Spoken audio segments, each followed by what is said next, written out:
2013 সালের 5 মে রাজধানীর মতিঝিলের শাপলা চত্বরে হেফাজতে ইসলামের ঢাকা অবরোধ এবং শাপলা চত্বরের সমাবেশে গণহত্যার অভিযোগে ভারতে পালিয়ে থাকা শেখ হাসিনা সহ 9 জনের বিরুদ্ধে গ্রেপ্তারি পরোয়ানা জারি করেছে আদালত।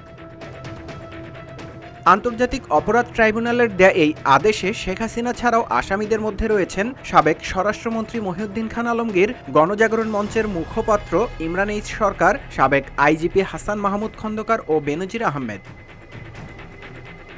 এদিকে অন্য মামলায় কারাগারে থাকায় সাবেক স্বরাষ্ট্র প্রতিমন্ত্রী শামসুল হক টুকু, সাবেক আইজিপি শহীদুল হক, সাবেক সেনা কর্মকর্তা জিয়াউল আহসান, সাবেক পুলিশ কর্মকর্তা মোল্লা নজরুল ইসলামকে গ্রেপ্তার দেখানোর নির্দেশ দেওয়া হয়েছে।